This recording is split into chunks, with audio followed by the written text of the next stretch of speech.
Shalom adik-adik. Wah, hari ini pada semangat nggak? Pastinya masih semangat. Semangat. Pas sudah pada mandi kan? Ya, mana ya udah mandi ya? Kayaknya belum ya? Wah, Pasti harusnya udah mandi, udah sarapan dan semangat buat dengerin firman Tuhan. Tuhan. Sebelum itu kita mau berdoa dulu ya. Semua lipat tangan, tutup mata, kasih sikap yang terbaik buat Tuhan. Ikutin Cici. Tuhan Yesus. Tuhan Yesus. Terima kasih. Terima kasih untuk hari ini. Sebentar lagi kami mau mendengarkan firman Tuhan. Terima kasih Tuhan. Hanya di dalam nama Tuhan Yesus. Haleluya. Semuanya katakan Amin. Tema firman Tuhan hari ini adalah mengampuni. apa? Mengampuni. Jangan membalas kejahatan dengan Kejahatan. ingat-ingat ya temanya. Benar. Nah, hari ini kita akan belajar dari seorang tokoh Alkitab yang paling sering kita dengar, Wah, siapa tuh? yang mengalahkan seorang raksasa, Besar yang bernama Goliat. Siapa? Ya. Yang mengalahkannya Goliat siapa? Daud. Nah, sejak peristiwa Daud mengalahkan Goliat, Raja Saul menjadi iri hati, sehingga dia berencana untuk membunuh Daud. Wah. Kira-kira kalian kalau misalnya ada yang ngejar-ngejar, takut gak? Takut dong. Diikutin terus, takut gak? Takut banget. Begitu pula sama Daud. Daud memiliki rasa takut dan dia merasa tidak nyaman saat berada di Israel. Karena Raja Saul mengejar-ngejar dia. Mau membunuh dia. Kesempatan Daud untuk membunuh Raja Saul sebanyak 2 kali. Yang pertama, Daud pergi ke daerah padang gurun bernama Padang Gurun En-Gedi. Di situ Daud bersembunyi di sebuah gua. Betul. Dan kebetulan Raja Saul memasuki gua tersebut. Namun meskipun Daud memiliki kesempatan untuk membunuh Raja Saul, membunuh. tapi apa kata Daud? Dia menghormati, Tuh. dia menghargai Raja Saul sebagai raja yang diurapi oleh Tuhan, sehingga Daud tidak membunuh Raja Saul.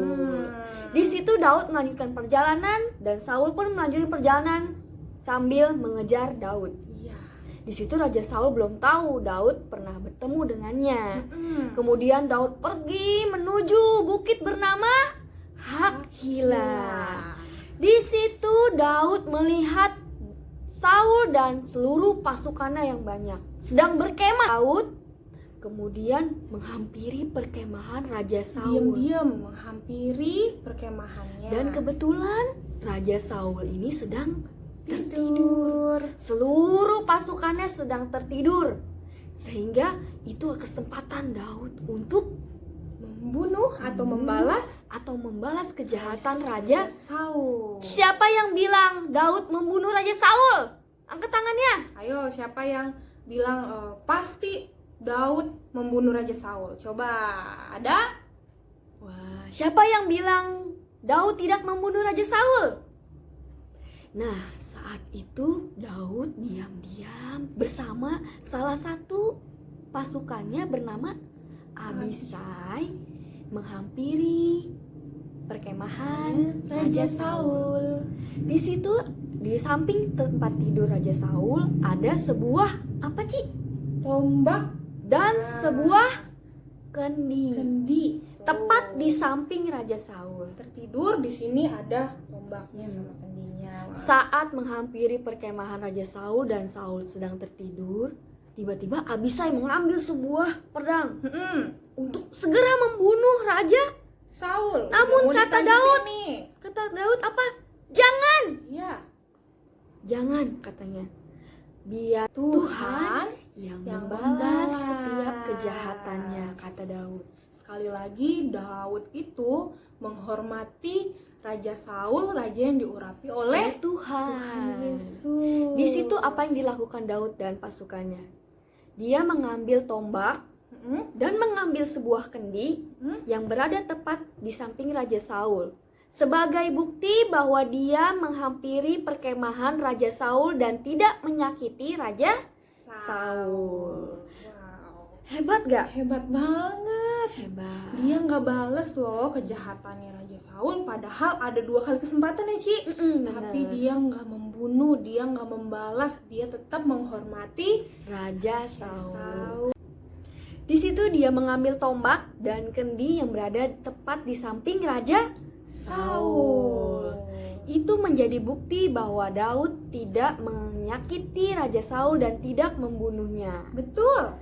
Nah, dari situ Daud pergi menjauh dari perkemahan dan berteriak bahwa dia telah mengambil tombak dan kendi. Wah. Menjadi bukti dia menghampiri perkemahan dan tidak membunuh Raja Saul. Raja Saul di situ tergerak hatinya dengan penuh belas kasihan. Dia berjanji tidak akan melakukan kejahatan terhadap Daud. Nah, Ci, Daud mengampuni nggak ya?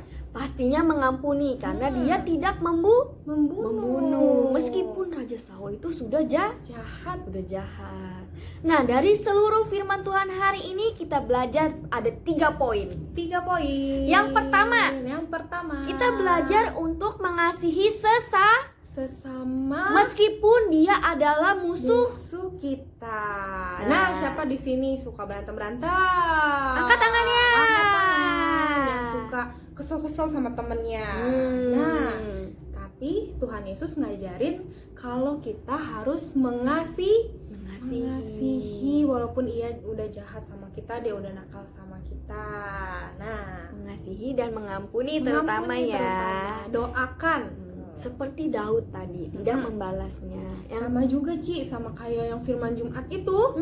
Apa Ingat tuh? Jumat Agung. Wah, ya siapa yang ingat? Kematian Tuhan ya. Tuhan Yesus udah mengasihi kita, dia mengampuni segala dosa kita. Kita yang udah berdosa Tuhan Yesus mengampuni. Nah, kita juga harus mengampuni. Kemudian poin yang kedua, jangan membalas kejahatan dengan kejahatan. Nggak boleh ya. Daud aja tadi udah dijahatin segala macam, dia tetap mengampuni. Iya, dia nggak balas. Dia nggak balas sama sekali. Oke. Kemudian yang terakhir, yang ketiga. Hanya Tuhan saja yang berhak membalas kejahatan atas orang lain yang telah menjahati kita. Nah, betul. Tugas kita di sini ya mengasihi, mengampuni dan berdoa sama Tuhan. Nanti Tuhan yang menggerakkan hati orang itu sama kayak Raja Saul tadi ya, menggerakkan hatinya dan dia akhirnya memaafkan atau enggak dia jadi berbuat baik sama kita. Jadi bertobat. Nah, poin-poinnya ada 3. Jangan lupa dan harus diingat-ingat dan harus diterapin dalam kehidupan kalian. Adik semuanya. Nah, setelah firman ini ada ayat hafalan. Ayat hafalannya ada di 1 Petrus 3 ayat 9a. Nah, ingat ya. 1 Petrus 3 ayat 9a. Kita baca bareng-bareng dulu ya. Ci, ada gerakannya. Iya. Ada gerakannya ya. Nanti di videoin, dihafalin pakai gerakan. Oke? Oke.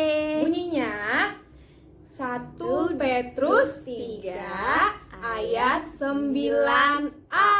Nah, dan janganlah membalas kejahatan dengan kejahatan atau caci maki dengan caci maki, tetapi sebaliknya hendaklah kamu memberkati. Bisa ya? Bisa dong. Gampang banget itu banget. Cici tunggu video kalian untuk menghafal ayat hafalan sama gerakannya. Oke? Oke.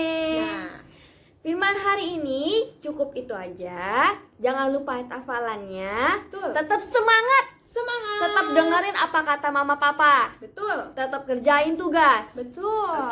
Oke, Ci. Oke, sebelum kita tutup firman Tuhan, kita mau berdoa dulu. Kita ikutin Cici Asa untuk berdoa. Ya, kita berdoa sama-sama ya. Sikapnya selalu yang terbaik buat Tuhan. Nah, kita berdoa. Tuhan Yesus, Tuhan Yesus, terima kasih untuk firman-Mu. Hari ini kami ingin belajar untuk mengasihi, mengampuni, dan tidak membalas kejahatan dengan kejahatan. Terima kasih Tuhan. Terima kasih Tuhan. Kau berkati setiap kami hanya dalam di dalam nama Tuhan Yesus. Haleluya. Haleluya. Semuanya katakan Amin. Sampai jumpa di minggu depan. Dadah Tuhan semuanya. Yesus memberkati. Tuhan Yesus memberkati.